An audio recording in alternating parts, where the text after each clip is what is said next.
masjid. Iku coba takoki faraid ra iso.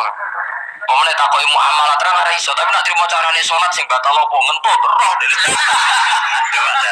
Ilmune kok roh nang bab iku jek roh.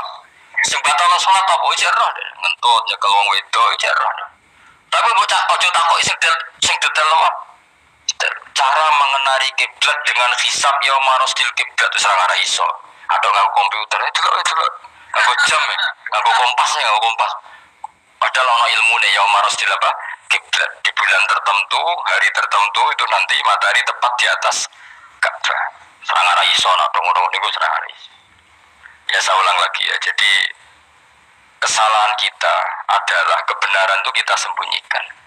Padahal awal dikenalnya Islam itu lewat i'lam, fasda bima tu'maru. Kebenaran harus dimaklumat.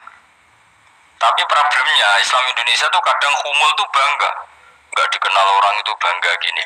Oke lah, kalau yang nggak, saya sendiri ya suka humul. Sampai sekarang saya suka humul. Saya sampai sekarang nggak suka tamu. Bukan karena benci tamu, ribet. Maksud saya kalau sowan kiai yang ngaji saja, rasa sowan, ribet. Ya lucu kan, seneng Gus Bajare wong alim, terus senengnya mau sowan tok ngaji ra gelem piye kabeh. Wong kok aneh. Iku berarti padha karo seneng dokter, di konsultasi obat ra gelem tak ngajak jagongan. Dok, jenengan tiyang pundi? Jenengan manggen dalem mriki mulai tahun pinten? Lah yo kowe takok dokter kemalan, mesti nek kowe takok lara apa obate apa kok malah kenalan. Pindah Jogja tahun pinten, Dok? Dan jenengan kawin mriki tahun pinten? Lha jare Gus Bayu wong alim kok sowan ngono. Jenengan kelahiran tahun pinten, Gus? Zaman dinosaurus. Wong alim kok takoki lagi iki piye karepe? Susah tak takok pisan matiku kapan, Om. Coba betapa naifnya kita kalau kita suka dokter, terus kemudian kamu takok, Dok, kelahiran tahun pinten jenengan? Aneh gak? Nah, aku seneng dokter mergo mau konsultasi berobat ya ngomong saja apa yang kamu butuhkan. Aku seneng mau ngalim yang ngaji titik. Ayo aku misalnya seneng artis, delok konser artisnya takok kelahiran tahun piro. Gak penting artis ayu buat delok seneng. Wes sudah gitu aja. Orang mau ngalim yang ngono ngaji seneng. Yang kadang Jawa lucu seneng mau ngalim sowan terus takok.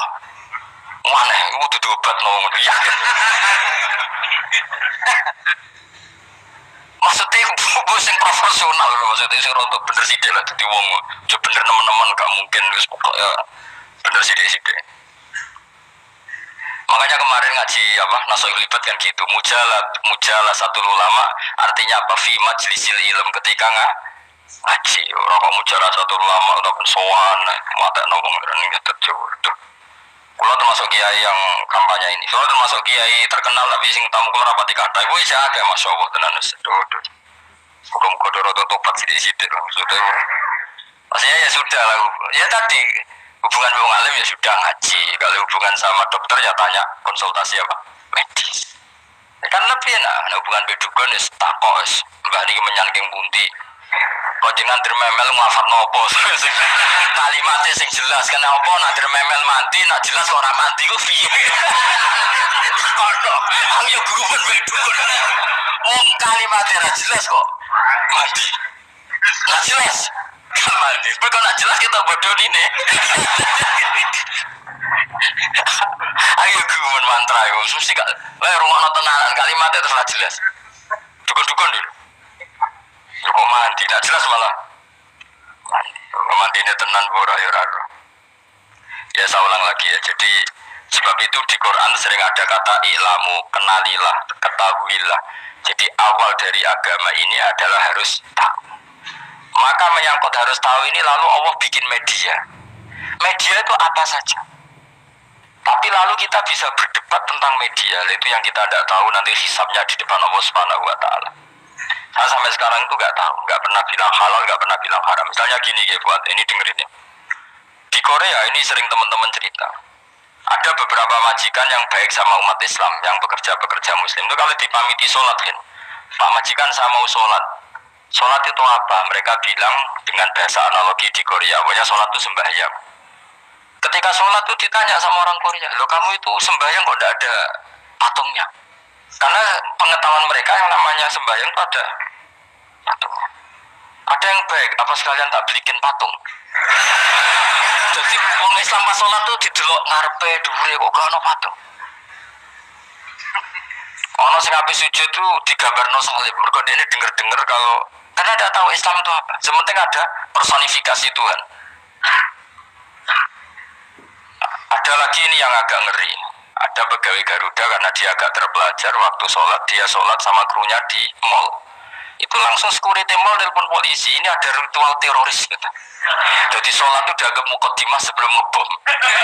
Jadi ritual. Pertanyaannya adalah karena mereka tidak pernah ngerti sholat itu kayak apa. Dan kadang-kadang orang ngerti bahwa sholat itu adalah ritual umat Islam itu lewat media. Media itu bisa berita, bisa dokumenter, bisa apa saja. Kita tidak pernah tahu cara Allah mengertikan. Seperti kita tidak pernah tahu madzhab Mu'tazilah, tahunya itu dari kitab-kitab ahli sunnah wal jamaah. Coba kita semua misalnya tahu madzhab yang aneh, Mu'tazilah, Jabariyah, Qadariyah, itu dari kitab mereka apa dari kitab ahli sunnah? Dari kitab ahli sunnah. Maka bisa saja informasi keburukan itu dari orang baik dan informasi kebaikan dari orang buruk. Kita tidak pernah tahu. Karena ini yang bisa ngelola hanya Allah Subhanahu wa taala. Tidak bisa, kita tidak bisa, hanya Allah yang bisa. Maka perdebatan Ahmad bin Hambal dengan Haris al-Muhasibi itu seperti itu. Misalnya gini, tak kiri contoh. Haris al-Muhasibi itu orang alim alama, dia ahli sunnah, pokoknya ahli sunnah sekali. Dia mau ngarang kitab tentang, dia menentang Mu'tazilah, menentang Qadariyah, menentang Syiah. Terus setelah mau ngarang kitab, ditanya sama Imam Ahmad, ya Haris, kalau kamu ngeritik Mu'tazilah, awalnya gimana caranya kalau ngarang kitab? Ya saya cerita pendapat mereka dulu, lalu saya tentang. Imam Ahmad guyu-guyu. Bukankah setelah kamu cerita madzhab mereka, plus argumentasi mereka, jangan-jangan pembacanya sudah tertarik? Pas kamu nentang, kamu sudah dianggap gawe-gawe. Karena kadung tertarik.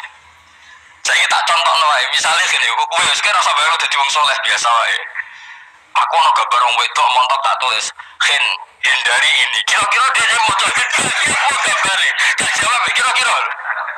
Sebuah nikmati kata hindari apa? Sebuah eling-eling kalimat hindari apa gambarnya? Kira-kira. Padahal tulisannya apa? Hindari bahaya ini. Bahaya nanti terus didelok. Terus yang dieling-eling orang hindari ini tapi sama. Pendapat Mu'tazilah itu ada yang menarik. Misalnya gini, menurut Mu'tazilah, seseorang masuk neraka ya karena amalnya, masuk surga ya karena amalnya. Apa artinya kalau masuk surga karena fadl Allah? Lalu gunanya amal apa? Mungkin pembaca kan tuh, wah ini proporsional ini. Gak ada no ahli sunnah jadi bus warga mereka fadli pangeran kok enak. Lalu gunanya amal apa? Padahal dia tahu pendapat Mu'tazilah itu dari kitab itu, kitabnya orang ahli sunnah. Gak pernah tahu kita. Ya saya ulang lagi, itu kan ibarat kayak KUHP. Kamu baca KUHP draft, terus kamu cocok, kamu mesti nyalakan yang demo. Atau baca buku selebaran orang demo, kan terserah kamu kan punya akal, kan tetap milih. Tetap milih. Problemnya kata Imam Ahmad itu, ketika kamu menceritakan pendapat Mu'tazilah, bisa-bisa orang itu kadung tertarik. Ketika mulai kamu tentang, orang itu gak tertarik sama penentangan kamu. Berarti kamu ikut menyebarkan Mu'tazilah. Sama seperti tadi, gambar perempuan yang agak jorok tadi, sebetulnya tak tulisi kata hindari. Padahal Ruhin gak tahu eling wong wedok gara-gara tak kayak gambar hindari bahaya ini malah jadi eling. Orang eling tulisan eling. Nah hakikat saya ini penyebar kata hindari apa penyebar gambar itu? Coba. Lalu tentu saya ini pengedar gambar itu apa pengedar kata hindari? Iya yang mengedarkan kata hindari tapi yang mengedarkan. Nah sama sekarang pertanyaannya, kalau kamu ngarang kitab anti Mu'tazilah itu sebenarnya pengedar mazhab Mu'tazilah apa penentang? Ya pengedar juga karena umat tahu dari kitab kamu. Contoh ya. Nah, ya mulane udah di perdebatan, kok koyo iya koyo ora. Ya waktu kali gini misalnya, kamu jangan milih presiden yang dari militer, itu pasti keras, tegas, terus kaku. Ternyata pembaca itu wataknya militer, lu cari yang begini, pusing kan kamu. Agak suka presiden sipil, gak tegas. Padahal kamu nulis itu untuk menggiring orang milih presiden. Jangan milih yang militer, pasti tegas, gak demokratis, gak nerima pendapat. Ternyata pembacanya suka saya punya pemimpin yang tegas. Habis kamu kan? Yang tahu hati orang itu siapa? Makanya ketika kita ahli sunnah dipenuhi dengan cerita-cerita madzhab Mu'tazilah, itu sebetulnya kamu itu pengedar apa penentang? Itu pertanyaan Ahmad bin. Akhirnya Imam Haris Al-Muhasibi bilang gini, enggak, maksud jenengan itu ngelarang apa dukung? Pokoknya macam-macam. Dari Muhammad, yo aku pokoknya ngomong ngono ae pokoknya. Terus akhirnya Imam, yes, nangoten kita arah jiran putra sedemu dan sedang ngarang. Makanya Haris Al-Muhasibi akhirnya enggak mengarang kitab itu. Dia sebenarnya pernah rencana Kitabul Firaq fil Islam. Dia mau ngarang kitab kelompok-kelompok dalam Islam. Ya coba mau apa coba? Misalnya kamu bela tahlil, nasibnya juga seperti itu. Hujahnya tahlil, ini. Terus hujahnya penentang tahlil. Yang bisa mengendalikan pikiran pembaca siapa? Ternyata dia tertarik sama pikiran penentang. Lucunya yang menceritakan kamu, pengagum tahlil. Kan tidak pernah tahu. Mana nak dari ceritanya Mbak Mun itu lucu. Mbak Mun itu modal Lirboyo. Itu di Bandar Kidul pakai wong ayu. Itu dulu babanya Mbak Mun itu ada yang suka orang sana sampai nikah orang sana juga pulang ke sarang. Itu diantara mbah-mbahnya Mbak Mun. Suka perempuan sana terus nikah sana nggak pernah pulang ke sarang. Nah, Mbak Mun itu lahir dari adiknya, pokoknya dari keluarga, dari saudara yang nggak pernah pulang dari Bandar. Diwasiati mun nak mondok ujuk kemandulan di Bandar gitu. Agak wong ayu akhirnya malah penasaran. Justru kalimat itu yang menjadikan maksudnya ayu nganti sepiro nganti baku katut kan akhirnya penasaran. Lalu kata bangun angan-angan bener Imam Ahmad bin Hambal, maksudnya itu kalimat itu macam ribet. Kalimat itu ribet banyak. Coba milih mana coba? Jong ojo geman moro pasar opo lah nang daerah kono. Ono opo ya? Gara-gara kamu melafatkan itu malah orang penasaran. Di sana ada bareng delok ning kono ya nak terus mulai nak ora. Nah, makanya pertanyaannya, pengarang buku juga kena hisab karena sebetulnya apa yang dia tentang orang lain menjadi tahu karena ceritanya dia. Coba kamu ngarang kitab saja yang anti Syiah atau anti Mu'tazilah atau anti Murji'ah atau anti otoritarian, pasti pembaca itu nggak bisa kamu kendalikan. Ya, itu juga rawan hisab, makanya berat. Wa waratus alunna yauma idzin anin naim, semua itu nanti dimintai tanggung jawab oleh Allah Subhanahu wa ta'ala. Karena kita tidak pernah tahu. Akhirnya Haris Al-Muhasibi ngarang kitab. Imam Ahmad itu tidak punya karangan kecuali riwayat Musnad Ahmad bin Hambal. Kalau ada 14 juz, dia tidak punya karangan. Ketika ditanya, saya takut membuat hal baru dalam Islam. Karena karangan itu kan mesti melogikakan hukum, sementara Allah tuh kadang nggak butuh dijustifikasi seperti itu. Jadi cara kitab usul fikih ini sama tak beda. Mungkin nggak Allah menyuruh kamu ngangkat gunung Merapi tanpa alat? Nggak, jawab saja, latihan pinter. Mungkin nggak Allah menyuruh kamu disuruh ngangkat gunung Merapi? Mungkin nggak? Mungkin apa enggak?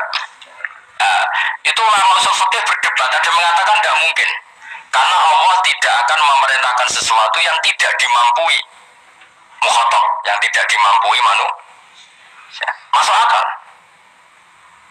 Kaul kedua mengatakan mungkin, butuhnya Allah itu mau wong muni yo tok nurut. Senajan to gak mungkin. Ayo kan, gunung Merapi angkat kan. Nggih Gusti, siap. Langsung melongayu moro. Mui Allah wis seneng wah nurut aja iki. Tapi aku mungkin aja goblok ora takok sih. Kita kan enggak pernah tahu, makanya ulama ini debat. Kira-kira nak Gunung Merapi angkat. Potensinya kan dua, laku langsung melayu apa ngangkat. Potensinya kan cukup goblok kayak ngono rata kok. Bicarane kok. Tapi mungkin dilem ya pangeran. Cek nurut ya, orang paham-paham langsung melayu. Ya milih status saya ini nurut apa goblok? Jawab, nurut apa goblok? Ya nurut apa goblok? Ya coba. Kita tidak pernah tahu. Mulanya tetap akhirnya pada akhirnya kita itu semuanya nadri. Kita tidak pernah tahu. Tapi kita tahu bahwa semua ada hikmahnya. Makanya kadang orang alim itu bilang saya alim, kadang bilang saya tidak tahu. Maksudnya kita tahu Allah memerintahkan pasti ada hikmahnya, tapi kita tidak tahu maksudnya apa. Ya sudah seperti ini, akhirnya dunia ya sudah seperti ini. Ya kadang ngerti, kadang orang ngerti, ya sudah biasa ya. Kalau kita tak kok isi urip orang, mungkin jawab muniran roh itu nyatane yo koyo roh. Munir roh yo roh nak mati. Mulane sudah. Kadang tak kok sesuk iku jeng yo ziarah nggih, Mbah. Tapi kadang wallahu alam, Mbah, insyaallah. Ya karena memang ya gak pernah tahu. Karena apa ya? Bisa kena diterangno. Lalu kalau niku ada kitab-kitab perdebatan ulama, anak kecil-kecil kan ngoten niku. Saya ulang lagi ya, kalau kamu mengarang kitab menentang pendapat Mu'tazilah, itu artinya kamu menceritakan pendapat Mu'tazilah, lalu menyebarkan kesalahan mereka. Pertanyaannya, pembaca pertama kali tahu pendapat Mu'tazilah gara-gara cerita kamu. Itu sama, pembaca tahu gambar perempuan gara-gara edaran kamu. Meskipun kamu menulis hindari, tapi kan menjadi tahu. Kamu berarti penyebar kata hindari apa penyebar gambar? Apa menyebar kata hindari? Itu ibarat kayak gini, ada anak kecil baru umur SMP kamu nak hindari narkoba, bentuknya kayak ini loh nak. Padahal anak kamu itu bakat soleh yang gak terlintas narkoba. Gara-gara kok cerita ini menjadi tahu. Sekarang omongan itu dihisap tahu orang menjadi tahu gara-gara kamu. Tapi kamu gak ngandani, takut anak kamu kejebak narkoba. Milih mana? Bingung tau kan? Bingung bingung udah tau mikir maksudnya. Kamu ya gumun, bingung udah tau mikir ya udah. Jadi ya sudah. Nggak angel bener udah ya angel. Gimana ngaji? Gimana ngaji? Ngaji minal fajar. Minal fajar itu satu-satunya ayat sing turun mau sak kalimat. Jadi orang sak ayat mau sak kalimat, sak kata kalau dalam bahasa Indonesia. Mau kalau terus oh masalah yamin ini kalau terang yamin itu maknanya arah kanan. Arah kanan mana arah yang dikira benar. Jadi orang Arab bilang kalau sesuatu benar itu disebut kanan.